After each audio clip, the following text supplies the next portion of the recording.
አብርሽ አልዳነም ተመልሶ ወደ ቡታጀራ መሄድ አለበት። ስለዚህ እንድታመጡት እፈልገዋለሁ እያለች እንግዲህ ሄርሜላ ልክስክሷ አልቃሳዋ እንደለመደችው እያለቃቀሰች እንግዲህ ከኋላዋ ዴቭ የሚባለው ሽልጥልጥን አስከትላ መጣለች ማለት ነው። እና አብርሃም ትላንትና እንግዲህ በጣም ደህና ነበረ፣ እየሳቀ ነበረ። ቤት ስለተቀበለ ሱቅ ስለተቀበለ እመሙን ረስቶት ይሆን ቪዲዮ ለመስራት ሲገባ ኢማሙን ረስቶት ነው መሰለኝ። ገባችሁ አይደል? የሆነ ነገር ስታገኙ ኢማማችሁ ለቃችሁ አድብርታችሁ ሁሉ ነገራችሁ ለቃልና ሱቅ ስለተሸለመ 500 ሺህ እንደዛ በደስ በሚል ሁኔታ እዛ ቤት ውስጥ ስለተከበረለት ደስ ብሎት እንግዲህ ኢማሙን ረስቶት ነበር መሰለኝ ነው። እና ማለት ነው ቤተሰቦችዬ ሩቲ እንግዲህ ትላንትና እንደዛ ደህና ሆኖ ነበርና ለምን ይመለሳል ብላ ስትጠይቅ ይሄ ዴቭ የሚባለው እንግዲህ ዛሬ ደህና ነው፣ ነገ ደግሞ የበለጠ ደህና እንዲሆን እነጋሼ ጋር መመለስ አለበት። እንግዲህ ከቡታጀራ ተነስቶ ሄዶ 500 ሺህ ሊከበር እሱ መቆየት አይችልም ነበር እንዴ?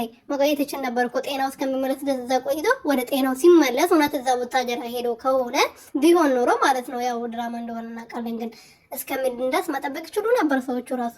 ሰላም ቤተሰቦች እንዴት ናችሁልኝ? እኔ በጣም ደህና ነኝ፣ እግዚአብሔር ይመስገን። በያላችሁበት ሰላማችሁ ብዝት ትርፍርፍ ይበልልኝ። ለዚህ ቤት ለዚህ ቻናል አዲስ የሆናችሁ ሰብስክራይብ፣ ሼር፣ ላይክ ያድርጋችሁ ቤተሰብ እንድትሆኑ በትህትና እየጠየቅኩኝ እንግዲህ ዛሬም ደግሞ የስኬት ጀማዎቹና የፍቅር ጀማ ነኝ ባዮቹ መጥተዋል።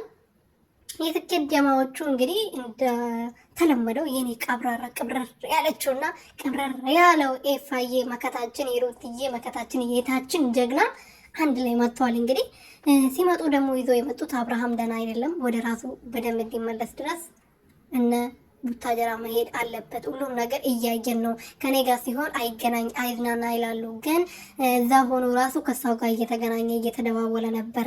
ለኔ ግን እንዳይገናኝ ከኔ ለማራቅ ብዙ ሙከራዎችን እያደረጉ ነው። ይሄን ደግሞ እኔ በቀላሉ ዝም የሚል ሴት አይደለሁም፣ እኔ ዋጋቸውን እሰጣቸዋለሁ ብላለች። እንግዲህ ለእርቷ ቅብራራው ማለት ነውና ምን ልላችሁ ፈልጌ ነው። በዚያው አጋጣሚ አብርሃም አልታመመም። ገባችሁ አይደል? ቡታጀራ የሚባልም አልሄድም